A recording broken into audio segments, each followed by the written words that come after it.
Good evening. Welcome to race number 2 of the Tri NZ eSport series brought to you by Manuka Performance. I'm here with my lovely, shall I say, internationally renowned co-commentator since you are still based in Yeah, Melbourne, Rob. I think I might get a residency here actually. I might not get out.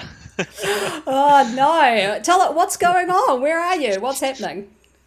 Well, I'm actually staying in the house that belongs to a couple of Zwift legends actually. Vanessa Murray, who's on the Zwift Academy Tri team, and Sean Blackie, who's an A+ racer. So I'm right in the middle of Zwift Central Melbourne.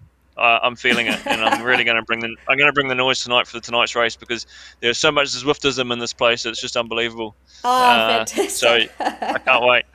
That's awesome. So, yeah, racing kicks off in about 10 minutes. We'll go through the course soon. We'll kick off with results. But first, a little note that unfortunately Zwift has forgotten to put people on road bikes tonight. So, these triathletes have got a 36-kilometre individual time trial ahead of them, similar to what we did last week, but yeah, bit longer, so it'll be a tough day out for them. Hopefully we'll be back to the regular drafting road race format next week, but yes, an individual time trial format tonight, unfortunately, although fortunately for some of the triathletes who'll love this kind of format.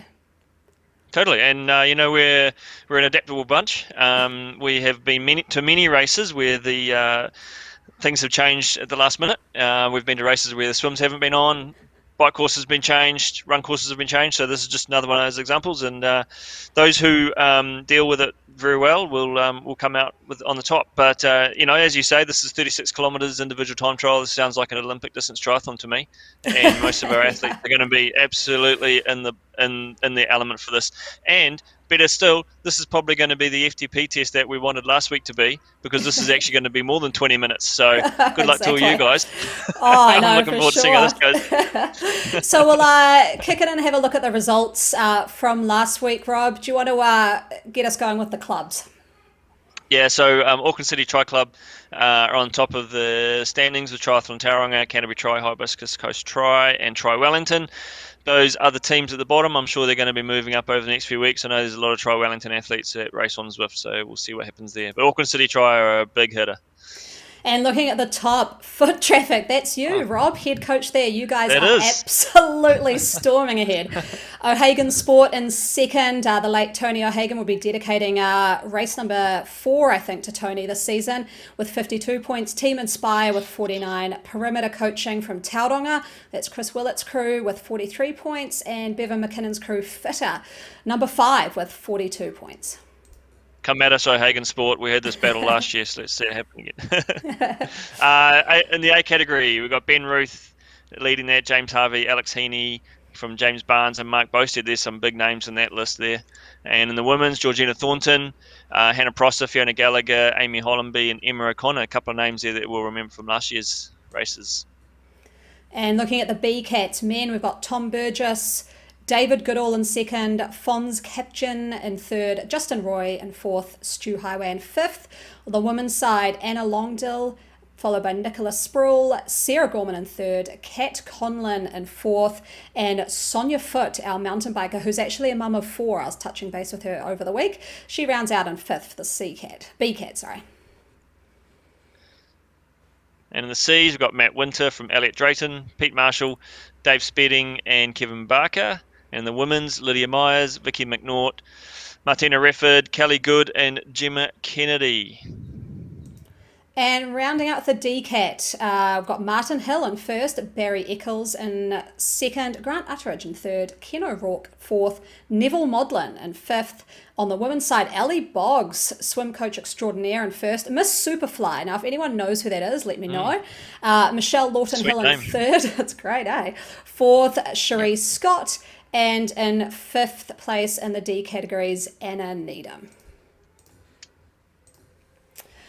So, Rob, we're about 5 minutes away from racing kicking off. How about you take us through what the course looks like for tonight? Yeah, so as I said earlier, this is going to be a true FTP test. It's dead flat for 90% of it, and it finishes with a long 4.5 kilometre climb up anything between 5 to 8%. Actually, there's a couple of 12% pinches on the climb as well. So, and this Keith Hill is the steeper side of the more popular Leith Hill, which you may have done a few times in races. And it's a tough one. There were going to be a few points I was going to talk about with it, initially with it being a scratch race, because there are some key sections earlier on in the flat where there's a few little pinchy climbs, but we'll leave that aside because now we're just looking at the sprint banner at the 14k mark, which is still going to be up for grabs for riders in the top 5. So make sure if you want to be in the points, you've got to be at the front of that pack. You've got to be across the line in the top 5. There's not going to be the drafting effect, but there's still going to be a race on the line. And then as you hit Keith Hill, with about 4.5 k's to go, there's a first section is reasonably steady, 5% gradient, and then it drops down a little bit, and then it finishes with the next 1.5k, and mostly 8%, but there's a couple of 12% pitches on the corners. Last 700 meters is a false flat to the top, to the finish, which is actually quite difficult to manage. Those false flat finishes are quite hard to keep the power on the whole way to the line. But it's going to be interesting. Now, we mentioned that power-ups are in play, but I actually don't know if that's going to make a difference, is it, Anna? What do you think? Yeah, we might just have to see. Unfortunately, yep, Zwift has thrown that little spanner in the works, so we'll see as they go through their first banner whether they've actually picked up any power-ups. I'll be able to see that as I'm watching the game in play. But yeah, they're about 3 minutes away from race start now. And yeah, not sure about the power-ups. They will still be able to sprint for those bonus points at the London sprint banner. So it'll be good to see who's got some sprinting legs on a TT bike. Got to say, triathletes aren't well renowned for their sprinting. What do you think, Rob? Go long. Yeah. Well, I tell you what, this may play into the hands of some of the more specialist sprinters in the race. Although the likes of James Barnes, who we know has probably the biggest sprint of anyone in this field, maybe he's more accustomed to sitting in the back of a bunch and saving his legs, where he suddenly has to do a lot more work leading into a sprint area. So this may fall in the hands of Mark Bosted, who's a professional Ironman athlete. Jan Lichwak, who's another extremely strong half Ironman distance athlete. And we don't know what Ben Ruth can do. Maybe this is Ben Ruth's element. I mean, he rode well last week in the time trial. Maybe this is his thing. He's got a big engine on him. Yeah. And all he has to do is move the legs. So I'm looking forward to seeing how that goes. Same goes with the women as well. I mean, I know Fiona Gallagher, she's an Ironman athlete. For her, riding steady state for hours and hours and hours is no biggie. Not sure how Amy Hollenby would cope. I know she was initially one of my favourites for this race, but again, it's been turned on its head. So we'll wait and see what happens. I am seeing some comments coming through from Amy. I can see in game saying, "Oh no." So not sure she's super excited about a 36-kilometer time trial, but she's surrounded by a lot of triathletes who are buoying her up a bit. So my advice would be to hold something back for the finish. That's all. That's all I'm going to say. The big thing is there's no drafting, so even if you do hold back and negative split this ride, you're still going to be riding past people. We don't have that bunch effect of those being in the bunch are going to be dragged ahead of you. So in that regard, this will actually help someone who's patient, prepared to wait for the finish. So that'll be my advice. Hold back and then drop it. Yeah, so we're getting quite a few comments in around whether the points will still be there.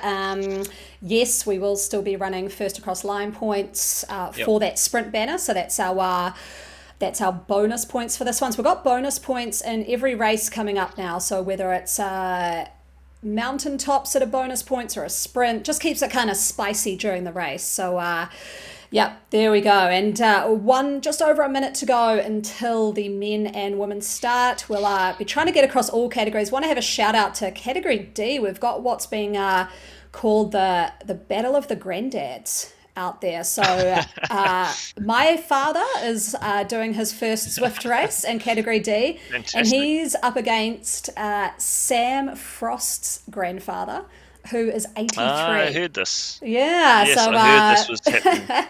So they've got a bit of a 3-generational family affair happening at the Frost household.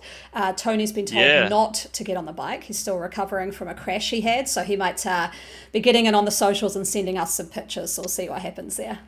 Yeah, bad luck for old Tony. He'll miss his Ironman Cairns race, unfortunately, but he'll fast, Tony, and he'll be back for the next one. Yeah, so before we cut down to race actions just over 20 seconds away, just want to shout out to our sponsors, Manuka Performance, awesome gels. I always have them right here, just if I need to pick me up halfway through commentary. And also to Domestique Limited New Zealand. So that's Barry. Any questions you guys have around smart trainers, equipment, how to get set up, he's awesome at that. And he'll usually reply. He'll probably be watching right now. He's recovering from some surgery. So he'll have his feet up watching. So any questions, shoot them through to socials and he'll be able to help you out. But yeah, we might jet down and watch some of this racing that is just starting in the men's and women's league. All right, so here we go. So as we're rolling out of the pens, as you know, there's no drafting in these. These people are riding on their own, even though they're riding in a pack. There's no drafting effect from Zwift. So again, this is a true test of patience and power. But it is still important to start fast. Get into that rhythm and hold it, because it does help having someone just in front of you that you can follow. It's going to be interesting here is the astute ones who may have seen that this was now a time trial have gone in and changed their bikes in the default Zwift bike in wheels, because that is something that can be done, and we'll see who's done that. If they were quick enough on the ball and the pen as to whether they were going to do that or not, but it'll be interesting to see. So as you can see, Stacey Pask, he's setting into a pretty strong power. I know Stacey from road racing, and he's an absolute weapon. So for him, this is going to be a good start for him, and we'll see how he rolls on. A couple of big names behind him. Jake Hendricks, he's a very good duathlete. He's a fantastic runner, so I suspect he's probably done a run already before this ride, and then he'll do another one off the bike, I hope. He lives across... Actually, Jake, you live across the road from me. Can you just check my house is okay? I haven't been there for a few weeks. Oh no. So but, we've got so it's a bit of a different kind of style we usually see to Zwift racing. So they won't, it looks like they're kind of drafting, but they actually won't be able to draft. They'll be sort of pacing off each other is what they're going to have to do in the racing. So even though they're not going to be able to have that group dynamic, they will pace off each other. That's what I'd be doing. You can see here the women's race has also started. Men's on the left, women's on the right, and we're watching is it Helen Prosser there, who's doing quite well in the overall standings from race one. So that'll be one to watch. Looks like there's just a few going off pretty quickly here. We've got Amy Hollenby and Britt Lytton. Sonia Foote, Britt Lytton, yeah. Well, Britt was messaging me about 5 minutes ago complaining about this, and I said this is her perfect course. She's a time trial machine. She would be absolutely in her element here. She was giving me a whole heap of excuses, so I don't know. But I got my money on you, Britt. I think you're an absolute weapon for this. But as you can see, Sonia Foote started out strong. Remember she started out strong last week and faded a little bit towards the end. So it'll be interesting to see if she's changed her tactics a little bit for that. Looking back down there, I can see Fiona Gallagher. She was another one that we were going to put on top of the favourites for this race. So she's working away. An athlete of mine she's smart enough to know not to go out too hard. So I'm hoping she sticks to that plan. But yeah, here we are. Yeah, with Helen. I'll touch on Laura Wood here. I mentioned her last week being a bit of a weapon on the dance floor. Great aerial shot of Laura there. She messaged me during the week to say she thinks she had paced absolutely terribly last week, which a lot of people might have. I actually did that time trial today. And it's not pleasant, that Bologna time trial course. And a lot of people, like we saw, may have gone out just a touch too fast. So Laura was one of those people, but it looks like Emma O'Connor is really pacing off her and staying right on that wheel. Those two may serve them well to stay together for the remainder of this race. Emma O'Connor's a former elite cyclist, so she knows what she's doing here. I mean, these riders putting out some big numbers. I mean, those are over 4 watts kilo. I mean, we've got to remember this race is going to be almost an hour. And so if your FTP is 3.5, 3.6 watts kilo, then 4 watts kilo is too high. And as we said, it's going to be a pacing race, this one. Those who have saved the energy to the end are the ones that are going to be going stronger in the last part of the climb. When it does get really tough, it does get steep. So I wonder if they're going to be listening into this broadcast. And I will show you what's happening over in the men's race. We've got Bobby Kells. Now, he's a very elite ex-rower. and he has gone out very fast. He's got James Barnes not too far behind, 4 seconds back, with Harvey then, who I know there's a lot of competition with this Iron Wags crew. And John Story, I want to talk a little bit about John Story. So he is actually a Olympic rower. So he was in the pairs. So we'll have a look at him here. He's going to be pretty good in this kind of a format of just laying down the power for a long period of time. So he's got Brodie Madrick and Ben Ruth right behind him. These guys look like they're definitely pacing and trying to stay with each other, stay on that pace. Yeah, well, I know Brodie himself was full of excuses earlier today when I was talking to him. So, but I don't read into that. I think that Brodie will be much stronger than he's telling us. But as you can see, he's just sitting nicely at that power. I know 4.8 watts per kilo is about his 20-minute max. So he's settling into a pace. It's pretty high here, so he'll probably find himself having to ease off a little bit as he goes. But he's got some big riders coming past him. Alex Heaney, he's an elite level cyclist. Who's worn the yellow jersey at the Tour of Southland. So he's got some big names around him. And as we mentioned earlier, Ben Ruth, he's just gone through. Mark Boasted not far behind him. Mark's probably one of the most patient, careful, learned riders in this field. So if you're ahead of Mark and you're feeling like you're pushing too hard, then you probably are, because I'd be looking at Mark and thinking he's probably sitting at the right power right now. So yeah, that's going to be interesting. But I mean, Bobby is putting it out there. Bobby's got a decent little lead here, and he's got some big names around him. And I've ridden with Bobby in the team time trials the last few weeks, and he's a very, very strong bright rider. So it'll be interesting to see. James Barnes is chasing him down and probably keeping him in sight quite happily here.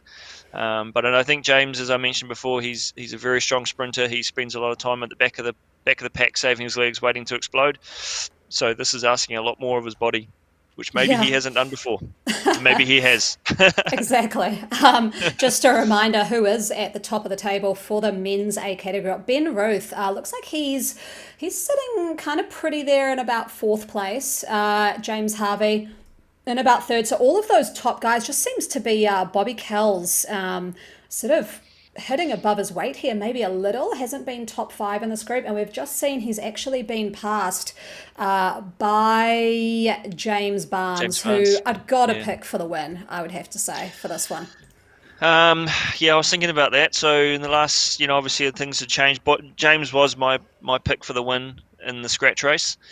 Now obviously we've got something different here. We've got an unknown quantity in Ben Ruth. I still don't disregard him in this longer distance, even though he's very new to it. We can consider him to be the Matthew Van der Poel, really. He's come from quite a different discipline to longer form racing, and it might actually be working in his favour. But again, Mark Boasted, I know how strong Mark is, and I know Mark's extremely focused for these races. So I'm still putting my money on Mark, but yeah, I mean, James Barnes, I've seen him do some pretty amazing stuff on a bike. So he's got well set up. He's got the disc. He's got the canyon.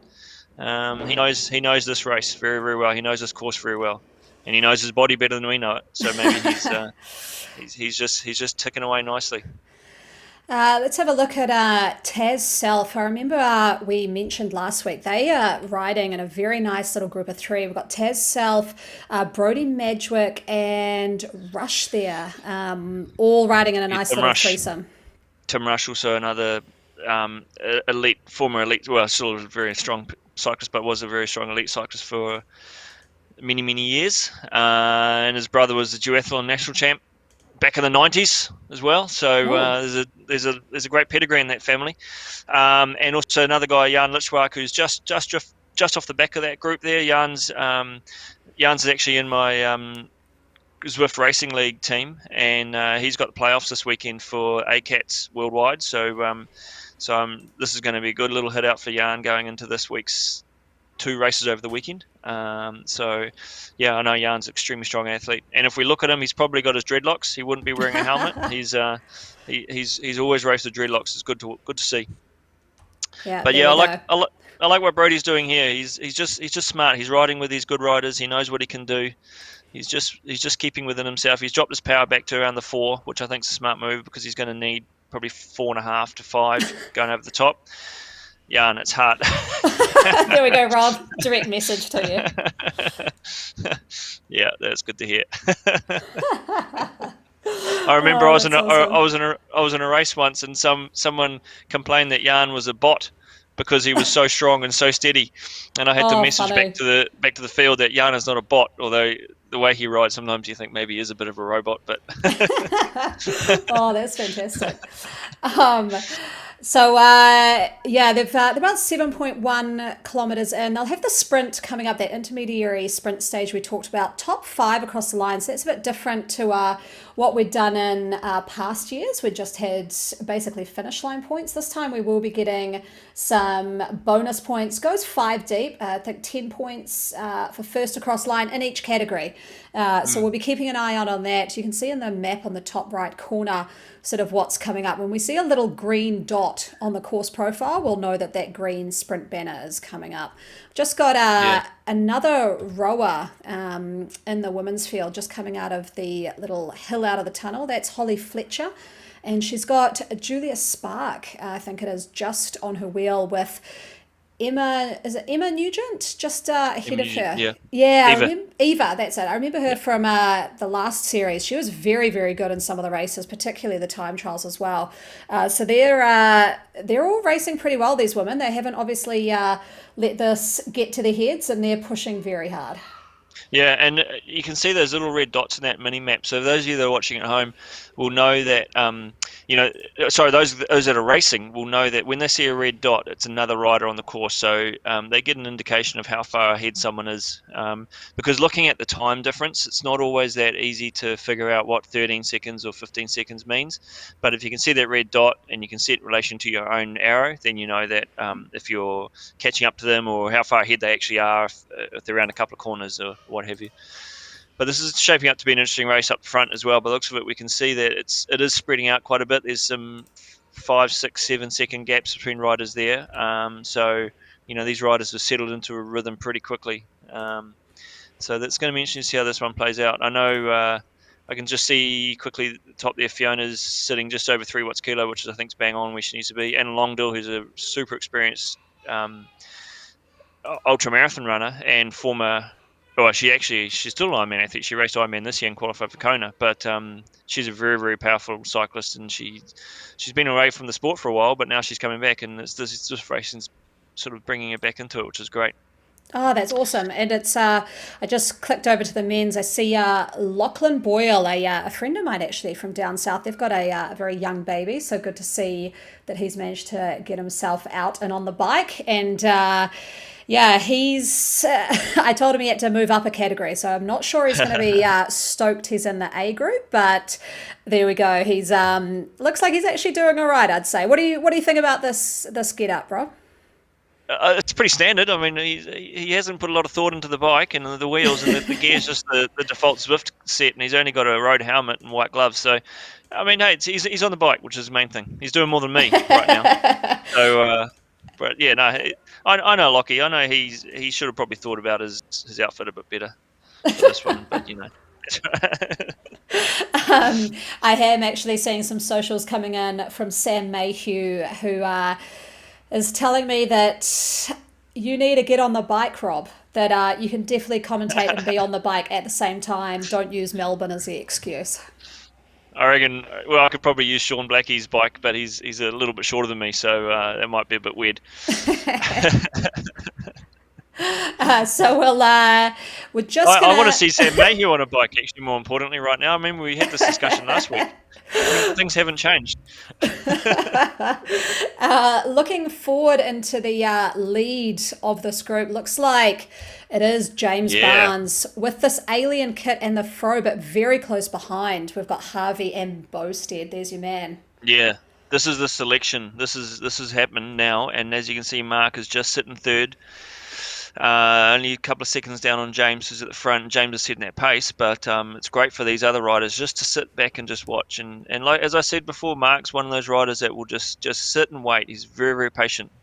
He's won a lot of races on Zwift by doing this exact thing, and he's done the same thing in real life by just decimating fields on the bike by just wearing them down as the race goes. So I'm liking the way this is looking for my pick. just quietly. Just telling you now, they've opened up an 8-second lead on the next group behind. Or Story, who's in 10 seconds down, and then Alex Heaney is 15 seconds down with Bobby Cowles. Bobby's had a little bit of a minor explosion there, perhaps, but that's right. But yeah, that selection has really been made for those top three now. It's going to be interesting to see if they can hold it, or if anyone comes back at them later on. Yeah, exactly. And just looking at what's happening in the women's race as well, Sonia Foote, who I was mentioning. Oh, sorry, that's back to us, Rob. Sonia Foote, a little bit close there. Sonia Foote, who I was mentioning before, is leading this pack with Amy Hollenby tight on her. So Sonia Foote is an ex-World Cup and World Champion level mountain biker. She said now she kind of gets on Zwift a bit, loves the format. She's got, like I said, 4 kids, so it's just been a bit easier for her to get on that format, which is what I hear from a lot of people. And she's got Amy Hollenby just edging up, coming past her now. So it'll be interesting to see what Sonia does here. Yeah, these two can really work well together. And as we said before, there's no drafting, but there is still an advantage of having someone right beside you or just in front of you, going the same speed or just slightly harder, so you can keep on the pedals. But now that they've opened up this gap, it's going to be interesting to see if they can hold it from anyone coming behind. It's going to be hard for people to close that gap down. So they've done a nice little job here to get this small lead. But we won. I mean, Amy was nervous about this distance. We haven't seen a lot from her over this sort of format, so we could have some pretty interesting races coming up as they hit this towards the hill coming later on in this race. Yeah, so we might just get some eyes on your mate Mark Bosted, as he is pushing some serious watts here. Now, Rob, I want to sort of pick your brains a bit here. You can see in the stats in that top left corner that this is showing their watts. That's kind of the white number that's going up and down. And you've got the RPM, that's how fast they're pedaling. And then you've got the heart rate. Tell us a bit about the sort of, what kind of cadence would you want to be riding in a time trial race like this? Well, it is an individual thing. I know that if you're accustomed to time trial racing, that you will just sit at a cadence and hold it, and so it is really what's natural. Obviously for Mark, he's sitting around that mid 80s to 90s, and he would probably do that all day, every day, no matter the distance, no matter the intensity. Someone like James, for example, he's probably used to riding a more variable cadence because he's a road racer. He's a sprinter. He can sit back in a pack, easy pedal at a lower cadence, just sort of ticking along, and then when he needs to, he can probably ramp it up to 120, 130 RPM. So it is a real natural thing, a real personal thing. But there are some dynamics within Zwift as to the cadence that you're holding and how the game responds to you as well, especially in gradients and acceleration. So there is some thought as to whether you need to be in a lower gear, pushing a high cadence, or a higher gear pushing a lower cadence, as to how it responds to movements in the field. Just something that we should keep an eye on. We've got the 14K sprint banner coming up here, and there's these 3 together now. So this is, if we can stay with this, it's going to be interesting to see how this happens as they cross this line. Remember, it's for the first 5 across the line, but obviously we've got 3 in play here. And as we know, James is the strongest sprinter. Is he going to have to go deep to keep ahead of these guys to get those points, or will he just do what he needs to just to stay in front, or one of these other riders going to pull him back?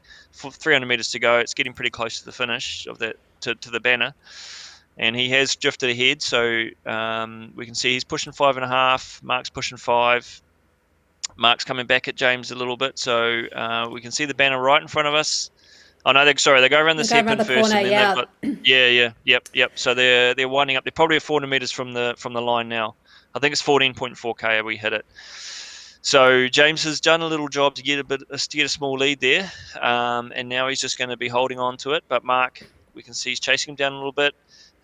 They're sort of going watt for watt at the moment, but Mark's a slightly heavier rider, so it will benefit him on the flat if he can get up on that gear and get that cadence going, get those watts out, that he will travel faster in the game. And we can see he's just sitting on 5. James is just on 4.8. 5 is very, very close. I think James is going to safely do this. He's got a 2-second lead. Mark should be able to stay ahead of James Harvey here, but it's going to be interesting to see what happens. But James Barnes may have had to have gone a little bit deep to do this, and how long can he hold it. James is an extremely good time trial team time trial rider. He rides in the innovations team, and quite often they're winning the Premier League races week in, week out. So this isn't foreign to him. He can do these sort of rides very, very well. But it probably is in his specialist discipline. He's probably more of a sprinter. But you can see the banner in the distance there, and yeah, James Barnes is going to take those points For quite sure. So, nicely. yeah, for those new to Zwift, you can see just a green highlighted line on the road there. That's the start of the sprint segment. And then it's first 5 across line will be getting bonus points. So that definitely looks like we've got the top 3 sorted. It's going to be a little tighter between 4th and 5th with John Story and Heaney there. But that would definitely Yeah. be the top 3 who we've seen cross the line there. So congratulations there to James Barnes. He's taken that out well and truly ahead of the other 2.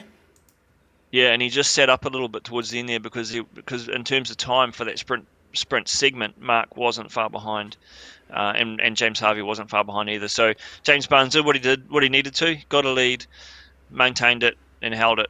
And Alex Heaney actually went through that segment faster than James Barnes did. So some interesting dynamics coming through with this racing. I'm quite Yeah. enjoying this. It's very different, isn't it? So I can't say Yeah. I'd be enjoying it if I was out there. I don't know if this is quite what I'm suited to anymore, but we've actually got the women's sprint banner coming up as well. So we've got Emma O'Connor. So she's kind of come out of nowhere, I think, to Yeah, be well, leading this now. This is amazing. she is riding really well, and she has that pedigree of being an elite athlete, and her husband, Dr. Will O'Connor, he's a sports physiologist, so she's probably got the best training environment.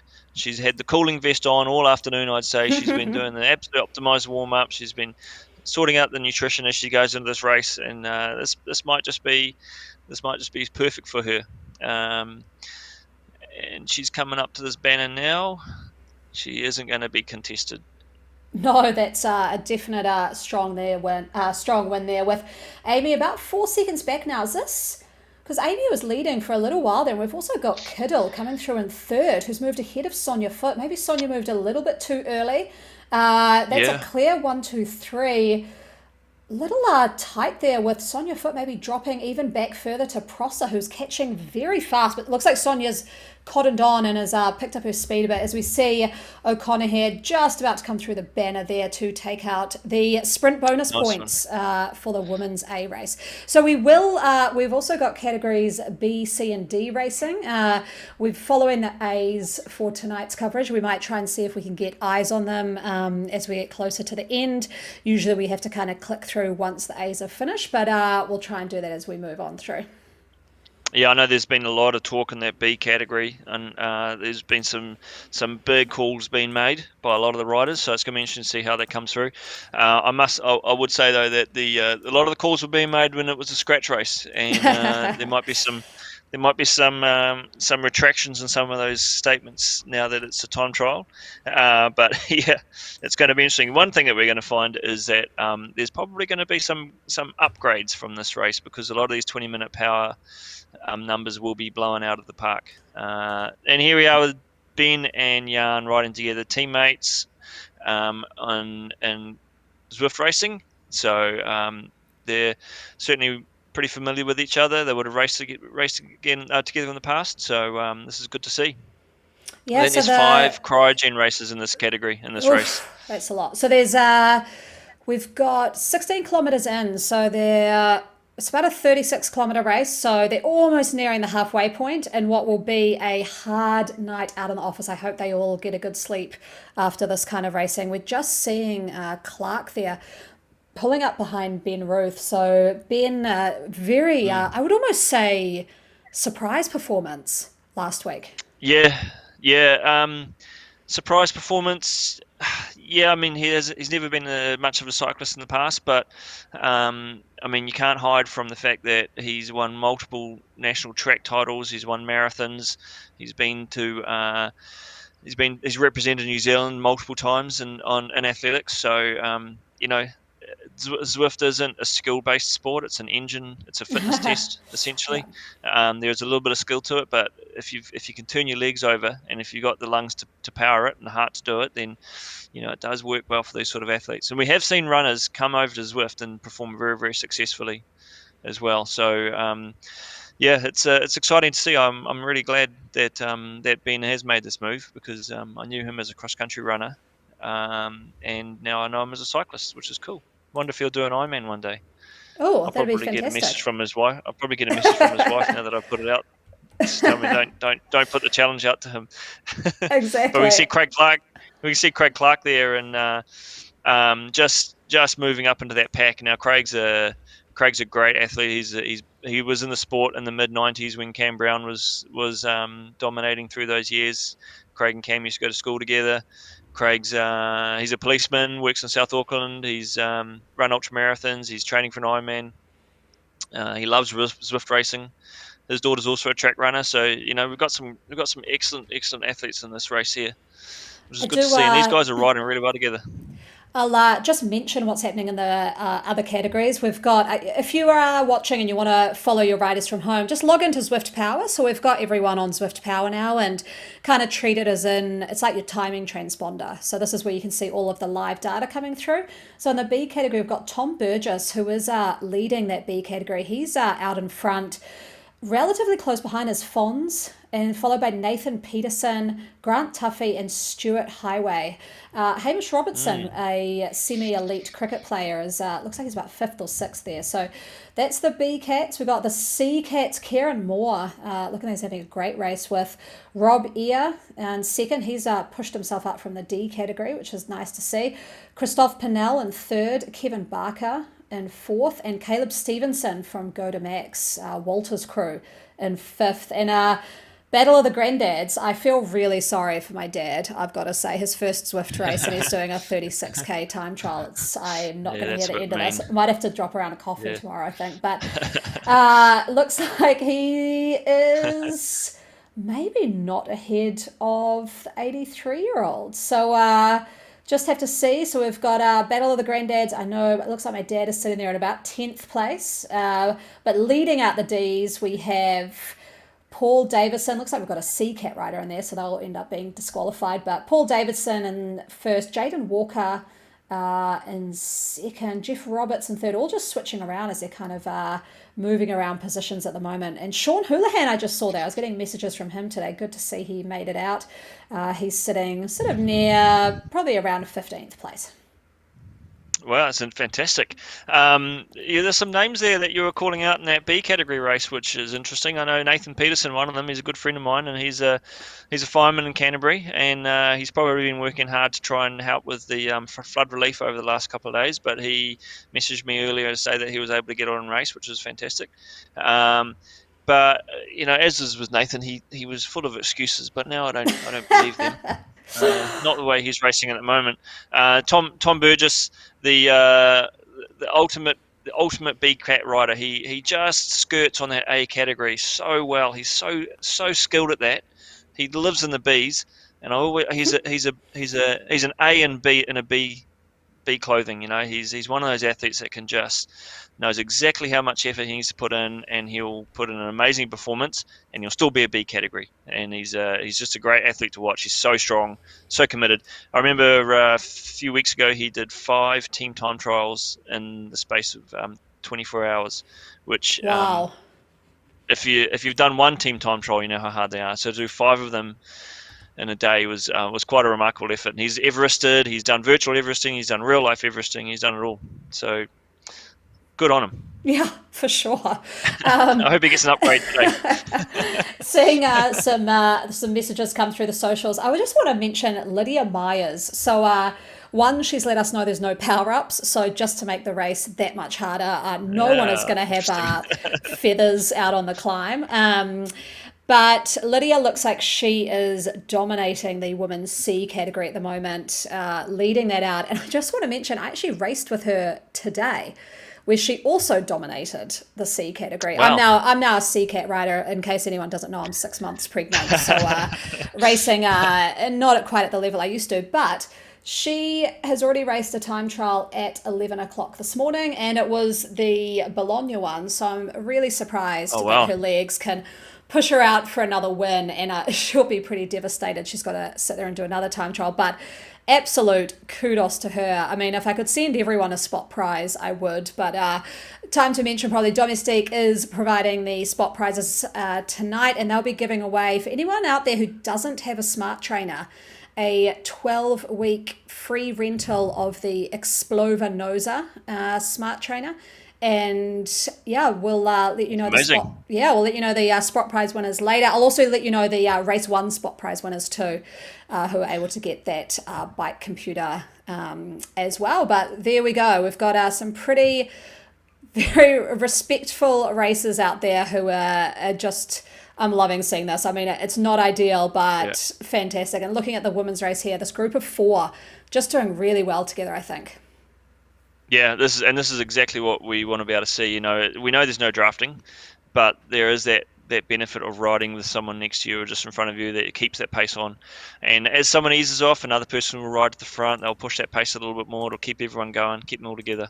So these guys are riding a really nice conservative effort, I feel, and I think there's going to be some movements through that pack as they get to the bottom of that climb. We're going to start seeing some people coming through. I've just had text confirmation from Ben Ruth's wife that he cannot swim, so I think I think the Ironman scene will be safe for a wee while Oh, anyway. nice. But So you never know. this women's racing, just so people know, a little bit different to how the men's categories are done. So with the women's racing, the A's and B's are all in a group called A, and the C's and D's are all in a group called B. So we're looking here at a mix of A's and B's. And I did just want to call out Anna Longdill here, who we can see in this group. She is leading the B category for the women. So she's having a fantastic race. You can just see her about 15 seconds behind Britt Lytton. But yeah, great race from Longdill here, because I'm not sure where Nick Sproul is. Doesn't look like she is in this group. I saw, Nick's name was there earlier. So obviously, as the races got on, she may have just drifted off a little bit. But great riding from Anna. That's fantastic riding for her. But Sonia Foot's obviously still ahead, and Sonia's in that B cat. If you go back to that tally, Sonia's name was fifth, but she's actually ahead of Anna still on the road. So yeah, that's going to be tight. so we've got a race on our hands. It's going to be a good one to keep following. Yeah, we sure do. And we've also, I've just seen here, Natalie Smith. Now, she's a Tri NZ board member, chairman of the board, actually. So she's out here and doing pretty good. A little bit, as we will find in no woman's land, between Gorman, who we can see is third currently in this division, and Eva Nugent, who looks like do you think may have gone out a touch too fast? Yeah, possibly. It's again, it's one of those things. Suddenly, these athletes have had to change their game plan, and yeah, we're seeing some interesting things happening here. I'm just getting confirmation that Nick Sproul is actually further up the field than we can see in this list. So that BCAT race might be turned on its head a fair bit. That could be. That's great riding from Nick Sproul. So we're talking about Longdill there. There she is. We've got eyes on Nick Sproul. Yeah, look at that. She's pacing well off Prosser there. So Nick Sproul may end up moving ahead of that B category. Fantastic performance, Nick. She's in a great hot pink kit there. Very easy to pull out. 10 seconds on Sonia Foot. So that's a race on there. Yeah, and she's in fourth place overall. So not mucking around. Yeah, exactly. She's a very strong time trialist. Yeah. Let's have a look at eyes on Bowstead here, leading the field. But look who's right on his tail and not letting him go. Yeah, and this is the race of this is going to be fantastic to watch there. Probably 5 k's from the bottom of the hill, 7 k's from the bottom of the hill. So Mark's got this game plan where he's just going to sit at the power and hold it. James is obviously just going to pace off him and just keep an eye on it. And once they hit that top of that climb, we want to see that sprint happen, because that's going to be really interesting to see who's there at the finish. They've cleared out. They've got 5 seconds on Harvey, who's got about another half minute on Alex Heaney. So the top 3 are pretty safe there. We can see Brody Madrick's riding with Tim Rush, so he's not actually too far behind. Brody might move up to John Story and Alex Heaney. So yeah, that top 5 of that race is not. It can move anywhere. I think the first 3 are pretty safe, but 4th, 5th, 6th, that might change quite a bit as we go. I am seeing quite a good battle here too between John Story, who may be actually just gaining a bit of time here on Heaney just ahead, although I think Heaney's figured that out and he's pushed up his power quite significantly. But really impressed here from John Story. He's a relatively new Zwifter, but he's one of those ones who's sort of come over from another sport, like we said, Olympic rower, unbelievable, has come onto Zwift, and I'm friends with him on Zwift's companion app, and I see that he's Zwifting almost every day. So just obviously getting to know the platform pretty well.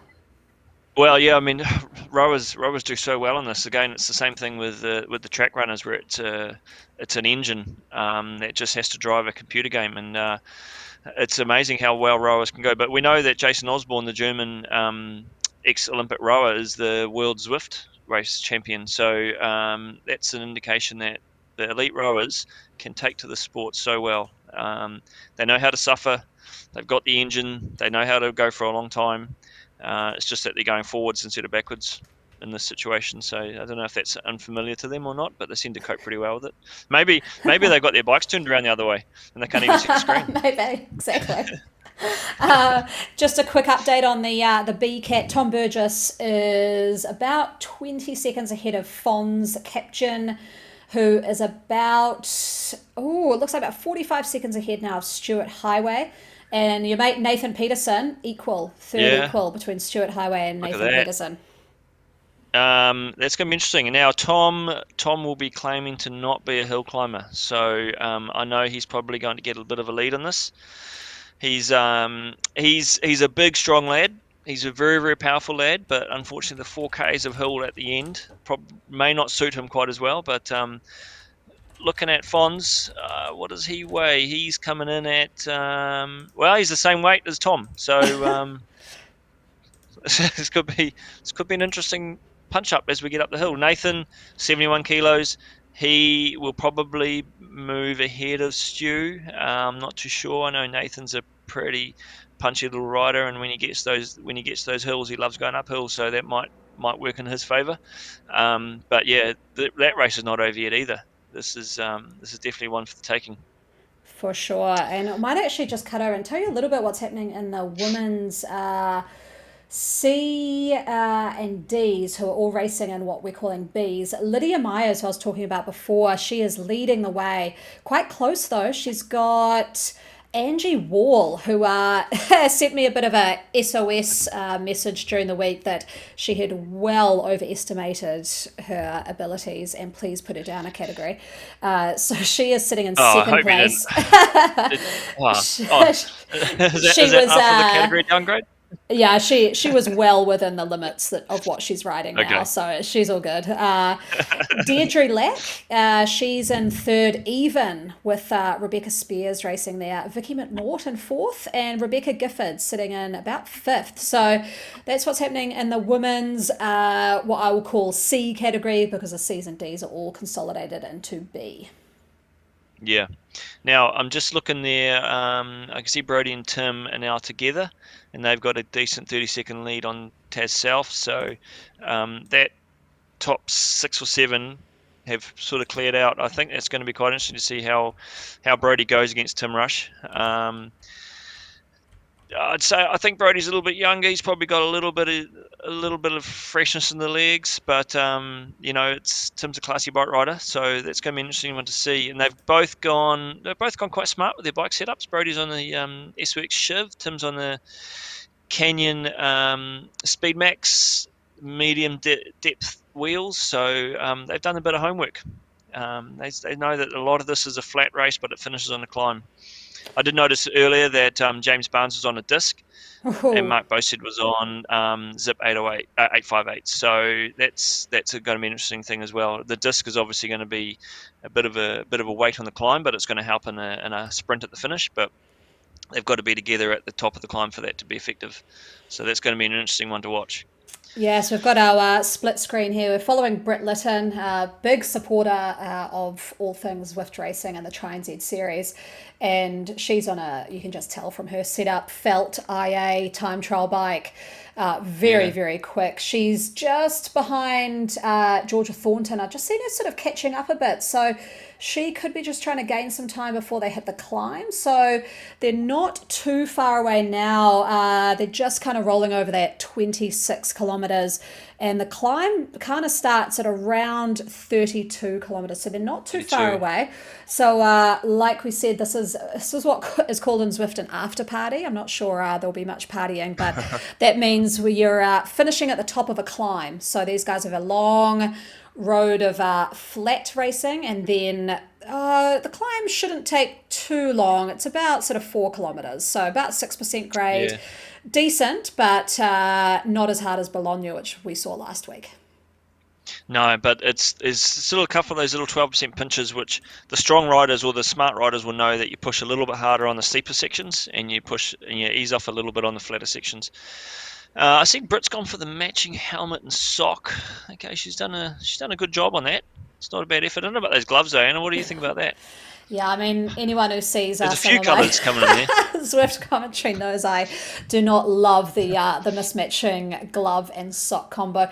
If the gloves were No, just all hot pink, I think it'd be okay. But they've got a bit of blue thrown yeah. in. We've just got too many colours going on there, Britt. But she's heard me talk about her kit before. She knows that what I'm talking about. But I've just seen there gained about 4 seconds while we've been talking on Thornton ahead of her. So that could prove to be a little bit of a battle as they approach the base of this climb.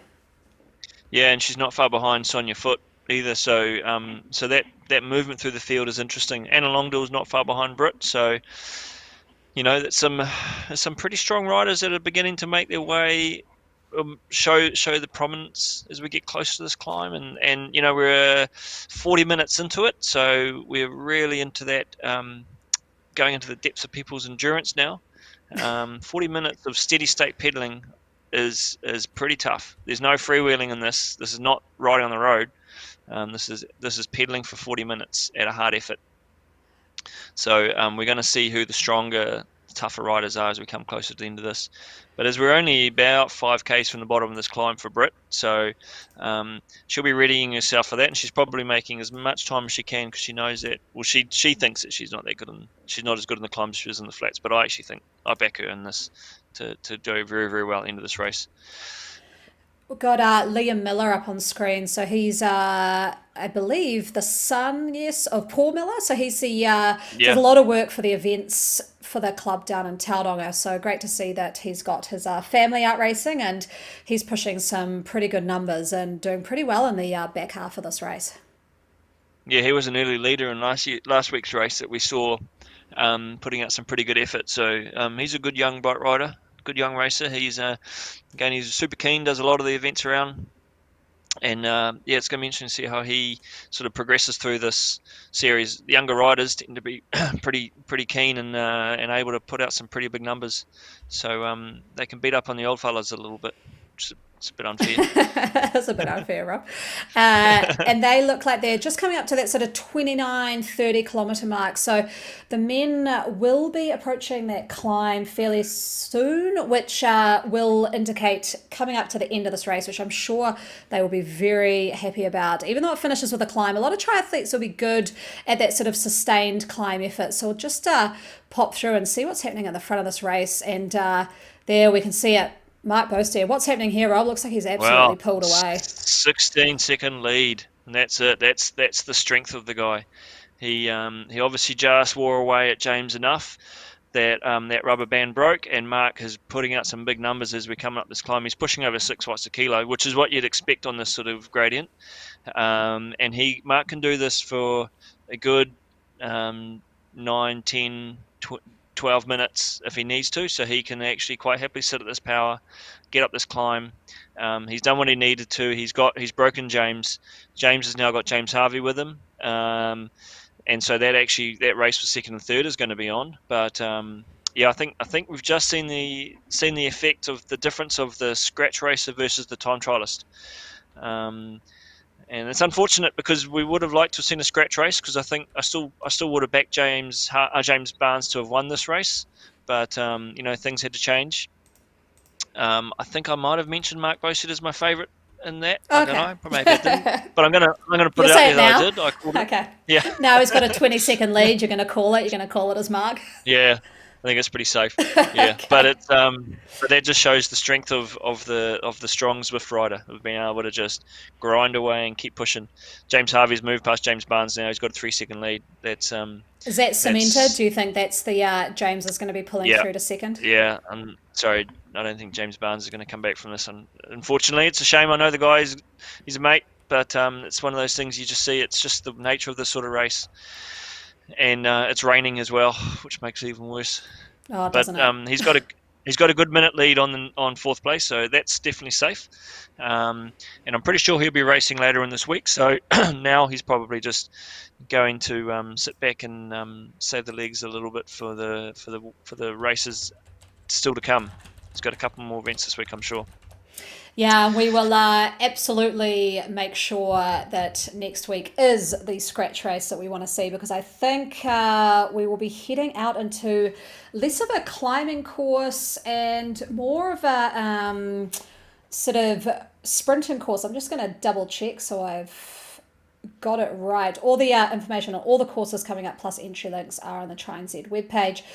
But yeah, next week it's the Magnificent 8 course. So it's a original Watopia course. There's a couple of little pinchy climbs in there, but I wouldn't say anything, massive to speak of. So that'll be a good one to see of how these guys get these bunch dynamics going.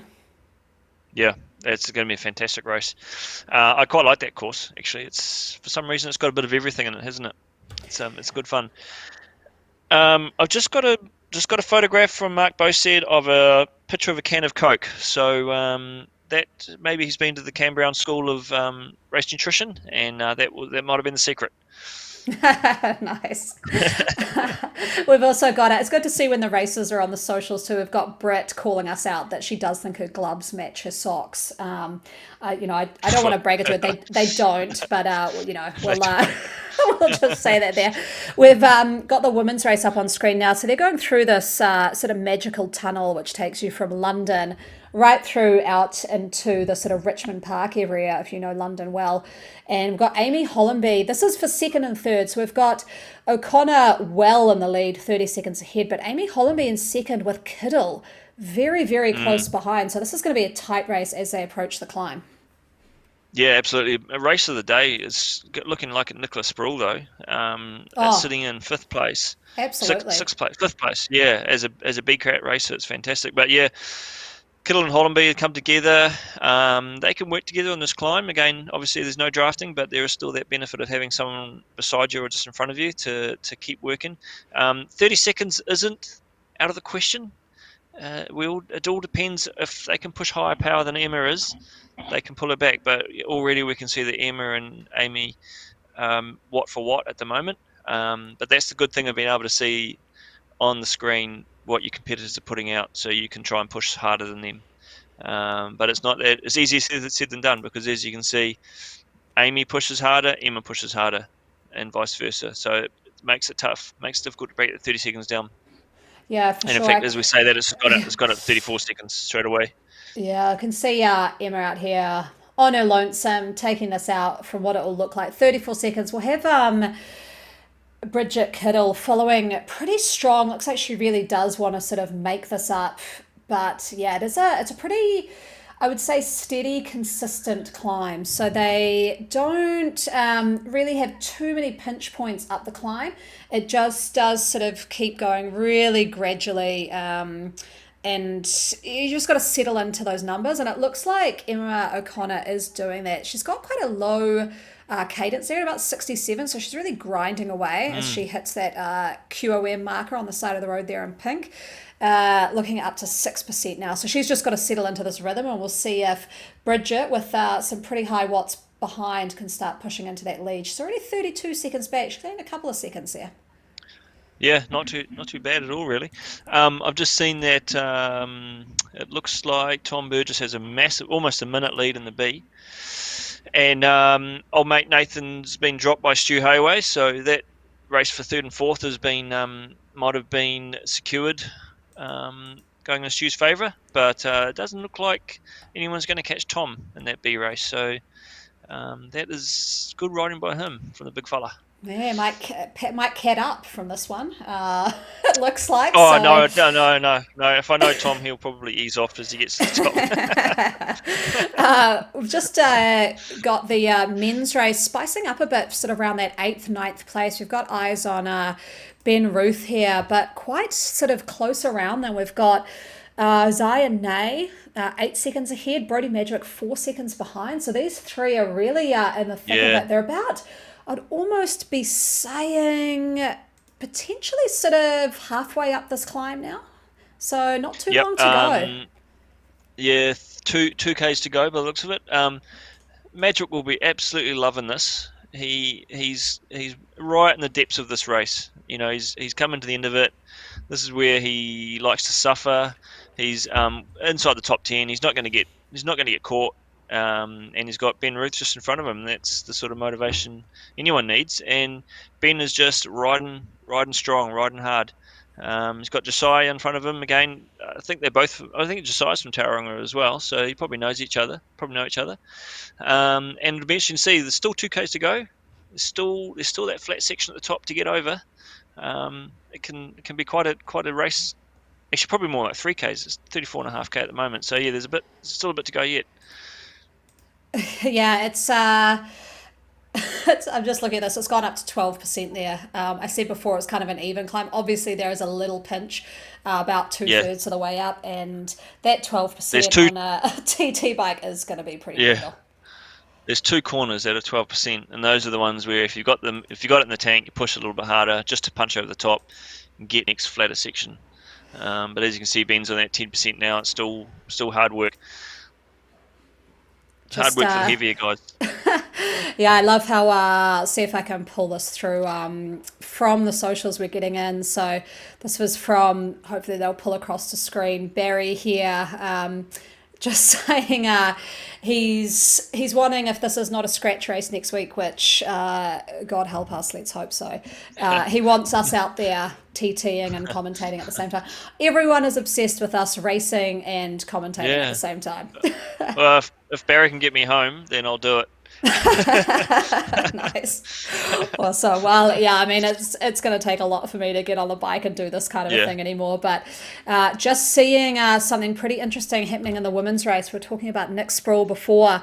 Looks like we've got, I think that's Sonia Foote. Yeah, Sonia's coming up on her. Right behind. Wow. That's, gotta love what Sonia's got going on here as well, just with the black on black on black. She's obviously represented New Zealand before. She knows what looks good on the bike. That's a very stealth looking setup. She's looking fantastic. Yeah, and she's on that nice little downhill section that came into the climb, so there's a little bit of relief, and then they hit the next set again. This could be this sort of climb probably does work in her favour a little bit. Being a mountain biker, it's a little bit punchier, and so she's probably happy to get off that flat section and now be into a rhythm section where she can get back into just concentrating on the pedaling. But yeah, Nick's not going to let her get away. It could be a bit of an interesting race on our hands here. I do want to just pull our attention to Mark, who is finishing off the men's A category race here in the lead, well in the lead, about 44 seconds ahead now. You can see just the banner there. I'll click off him when he gets near the banner so we don't lose the race as he crosses the line. But yeah, fantastic result there from Mark Bosted. That is an impressive win. That's time trialing as it should be done. You know, steady state the whole way and stronger at the finish. So well done. good effort, Mark. And they do get a bit of respite because we can see here at the top, this is Harvey looking like he's going to come in second, is they Yeah. do, it does come down a bit in the elevation. So it looks like it just hits around 1%. You can see the banner in the finish there, the pink banner across the line. And yeah, they get a little rest there, 0% now, sort of flat road to the finish. I was so looking forward to seeing the aero power-ups coming out here, because this is where I think James Barnes would have had the race. You know, he might have had a Ghost, he might have had an aero, but that's where we would have seen 1200 watts coming out, and we want to see those big numbers. So hopefully next week we'll get that. Yes, I'm looking forward to it. I love the scratch racing. It's so fun to commentate. I mean, it's kind of fun in a sick kind of way to commentate what will be 36 kilometres of absolute pain for these guys. And just seeing James Barnes here pulling out some 9 watts a kg. He's putting in a sprint for the line. Next place behind is about 40 seconds back. So he's just doing this for a bit of glory at the end. But third place here for James Barnes, very good in the A category. Yeah, that's exactly it. That was great though. You know, that's it. Just the performance that Mark put out there. That's an Ironman performance. You know, as I said before, it's all about pacing. It's all about getting stronger as you go through. It's all about just wearing a competition down, and he's done exactly that. So there's 3 very, very good athletes, first, second, and third across that finish line. 3 of the best Zwift races you'll get, and so we're lucky to have them racing here. Exactly. We've got Ben Ruth here who has pulled away slightly from Rush just behind him. That's 2 seconds though. That's going to be a close finish between these two. They're just approaching the last portion of this climb, 36k in, not long to go for these two. Yeah. Thoughts on Ben's beard and sunglass and hair? I call it the Santa look. So if you, I mean, I like Santa. I've got nothing against Santa, and if he wants to ride his bike, then all power to him. Yeah, I don't know what level he's on, but he does need to improve his bike and wheel game considerably. So that might be the next discussion point. We'll let's see what he has next week. I know he's mates with Jan Nitzbach, and Jan's pretty good with his gear, so he'll probably have him sorted out for the next race. But we can't be having someone so far up the field on a small set of wheels like that.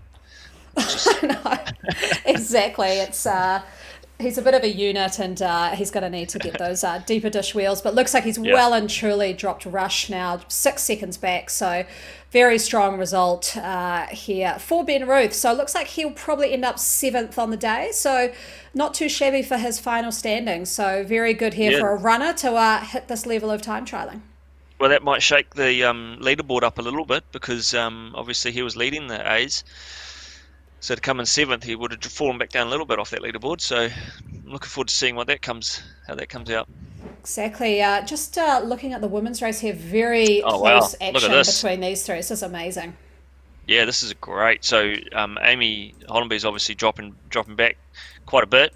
She was riding further up the field than that, and Sonia's just climbing through them. Sonia's doing a great ride here. So 30 seconds down. Yeah, 30 seconds down with 2k to go. That could come back. She could get up into 3rd here. In fact, she's not even that far behind 2nd really, but she's got to keep, as I said before, she's got to keep putting high power than those in front of her. There's no draft. It's just what versus what. And she's put those other 2 riders away quite comfortably. So it's going to be interesting. There's Britt Lytton, who's not far behind them either. So I told you Britt was going to do all right.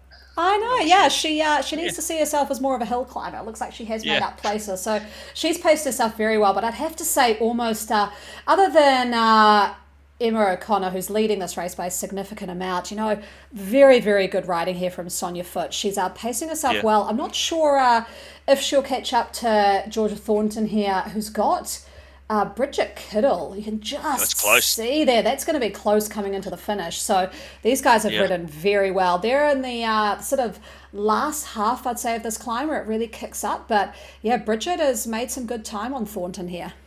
Yeah, she's actually probably it might only just be a K from the finish. So it's going to start flattening out for her. No, I think there's still a little bit of climb to go yet. It's going to start flattening out, but she is pulling away still. So she's putting out half a watt per kilo more than Bridget Kittle, so she's probably not going to be easing off to get caught.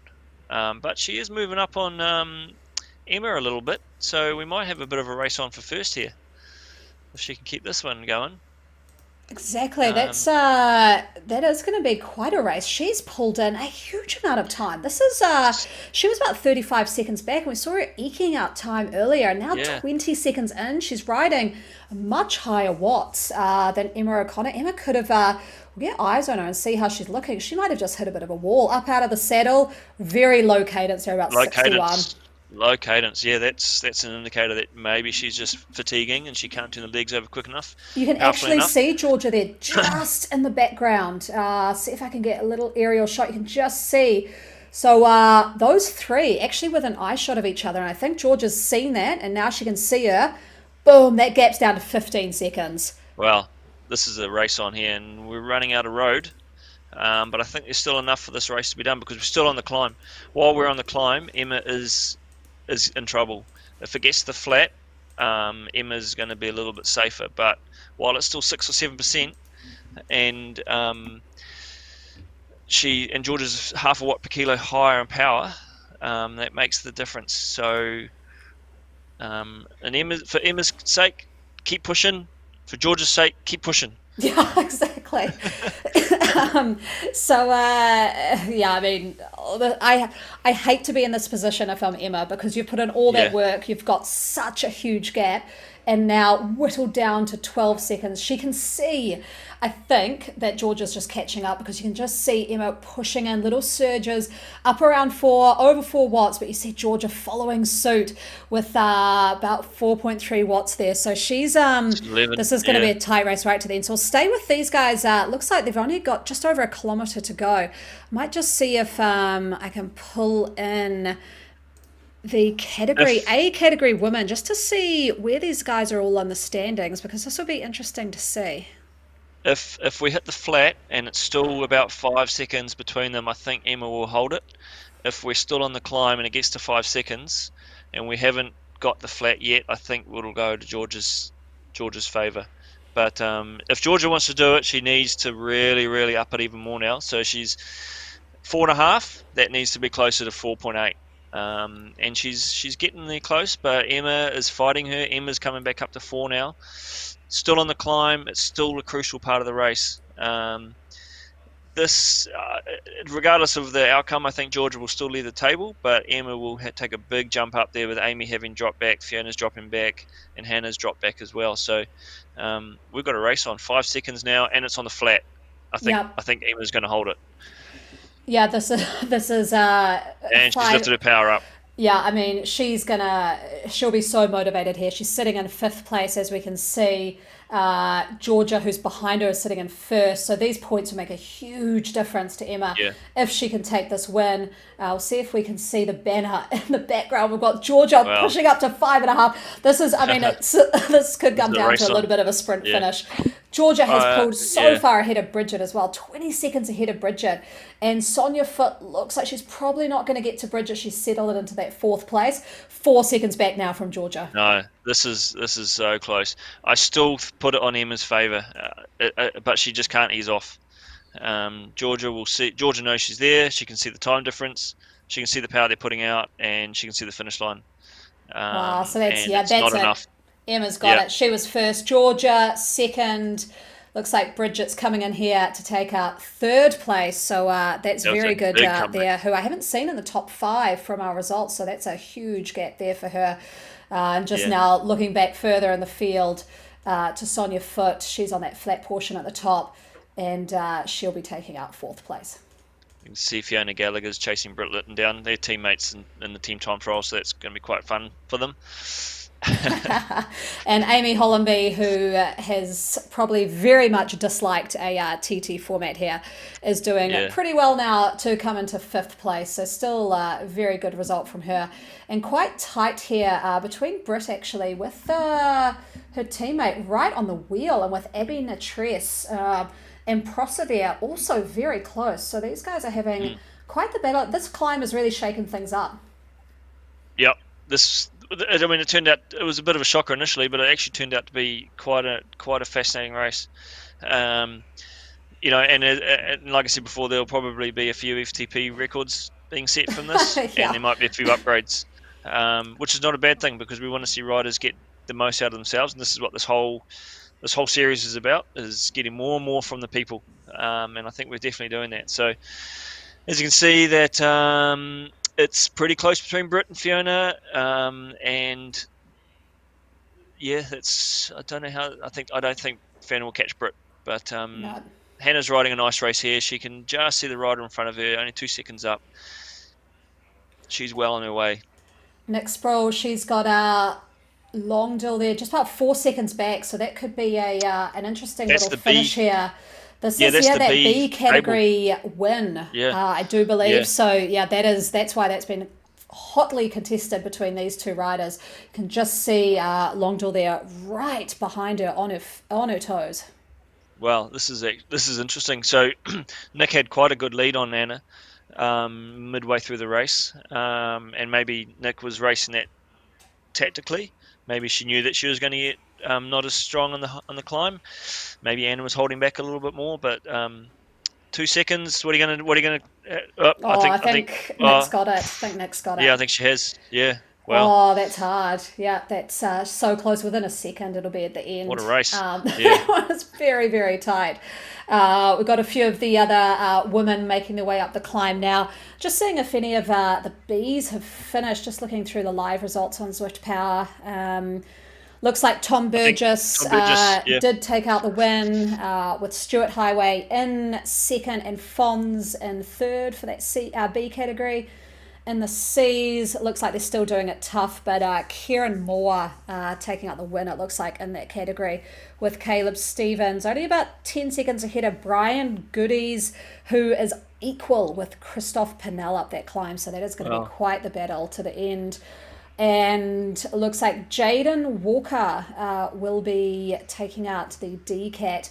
Actually, even at the moment with Jeff Roberts, and they've just started at the base of the climb. So, yeah, very interesting there. Just seeing some shrubbery on the, so screen. I'll throw some numbers at you. So Tom Burgess, his ACAT upgrade is safe. He's still a B. He went 3.8 watts kilo. The difference between the second and third riders, they were both 3.9, so they were higher watts per kilo. But with Tom being a heavier rider, they're putting out less power to go at a slower speed. Right. Hang on, I just confused myself there. You know what I mean. We know what you mean. And then in the A race, Mark Bow said 5.2 watts kilo for 53 minutes. Wow. That's enormous. And then 4.9 for James Harvey, James Barnes, Alex Heaney. They were all the same. Josiah Nate 4.8, Story 4.6, Ben Ruth 4.8. There's some big numbers there. Brody 4.4, Jan 4.3. So and Bobby finished with 4.1. There's some pretty powerful bike riders coming through that race. So that was exciting to watch.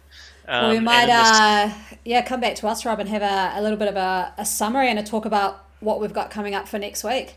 I'm just seeing you on my screen, Rob. It looks like you've gone into a pitch black darkness there. I might need to turn my light on. Hang maybe on. turn your light on, and then we'll come on. I'll just get my assistant to turn it on for me. Fantastic. Told you it's not that one. That one. There we go. There we go. Now I can see you. I was wondering where you'd gone. You'd disappeared into Melbourne somewhere. Oh, it's highly possible. So thanks everyone for bearing with us in what was a slightly different race, but I'm almost thinking no less entertaining, from the point that we saw some real pain and suffering there. And I think just looking at what happened across some of those races, Mark, I mean, what can you say about him? He is the time trial king. Yeah, that was an impressive race, and that's what it is. It's a pacing race, being strong from the start and being stronger at the finish. That's what it took. And he was probably a little bit nervous for a wee while there, because if you guys had some leads on him, but he knew what he could do. He knew what they could do. Done his homework. Some of these other races, we saw that table shake up a little bit, and in the women's races, they were super exciting. Tom Burgess, he did what he does so well. He just rode watts, and he rode them all day. So there's some fantastic races. How did your dad go? I dread to think how it looks like he's still out on course.